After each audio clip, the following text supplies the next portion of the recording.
احتیاط!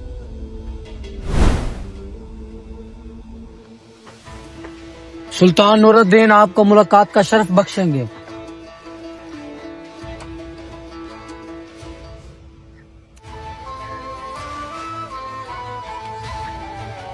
مجھے لگا تھا کہ تمہیں یروشلم کی دیواروں نے قید کر رکھا ہے بالبین۔ راستہ کسی نے دکھایا دمشق کا؟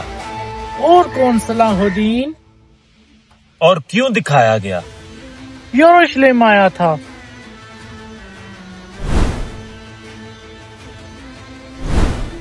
اور وہ وہاں کیا کر رہا تھا؟ سلطان نور الدین کا LG بن کر آیا تھا۔ کیا یہ آپ کے علم میں ہے سلطان نور الدین؟ ساتھ ہی اس نے ہم پر قاتلانہ حملہ کیا۔ وہ مستقل بنیاد پر ایلجی ہے میرا، وہ جب چاہے جہاں چاہے میرے حوالے سے جا سکتا ہے، لیکن وہ قاتلانہ حملہ کبھی نہیں کر سکتا۔ بالبین، بہتان لگا رہے ہو تم۔ کبھی کوئی حساب برابر کرنا ہو اگر تو اس کے لیے میدان جنگ چنتے ہیں، خفیہ حملے نہیں کرتے۔ صلاح الدین نے وہ سارے سپاہی مار دیے جو قاتل کے تعاقب میں نکلے۔ ہمارے پاس اس کا ثبوت ہے۔ اس نے سارے سپاہی اس لیے مارے کہ سچ کھل نہ جائے کہیں، لیکن سچائی تو آ گئی سامنے۔ یہ فیصلہ کیسے ہوگا کہ یہ ایک بہتان نہیں ہے؟ یروشلم سے یہاں بہتان لگانے نہیں آئے ہم۔ یہاں آنے کا مقصد موقع کی نزاکت واضح کرنا ہے۔ صلاح الدین کو تو بلوائیے، صاف کھل جائے گا کہ سچائی کیا ہے اور بہتان کیا ہے۔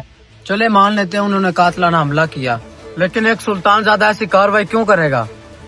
اس کا ہدف سلیبی فوج کے دستے کا کمانڈر کیبریال تھا، اس لیے مارنا چاہتا تھا کہ وہ اسکلان پر حملہ نہ کر سکے۔ ملک صلاح الدین نے جو کچھ بھی کیا ہے اس کا حکومت سے کوئی تعلق نہیں، لیکن جو اس معاملے میں ضروری ہے وہ حکومت کرے گی۔ امید ہے دونوں ریاستوں کے درمیان پرامن فتح قائم میں رہے۔ اتنا آسان نہیں ہے یہ۔ صلاح الدین کی رگوں کے اندر زنگی خون ہے، سو قیمت زنگی سلطنت ادا کرے گی۔ اور قیمت کیا لگائی ہے تم نے؟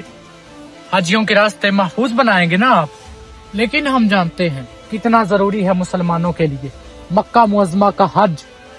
تو جس طرح تمہارے لیے ضروری ہے مکہ، اسکلان بھی ضروری ہے ہمارے لیے بہت۔ ہم اسکلان لے لیں گے، اور اگر تم نے مداخلت کی کوشش کی تو ہم چاروں طرف سے حج کے راستے بند کر دیں گے، ایک بھی مسلمان زندہ نہ گزر پائے گا۔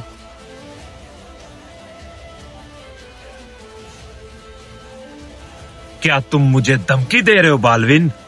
فتح ہی نہیں، یہ تو سودا ہے بس۔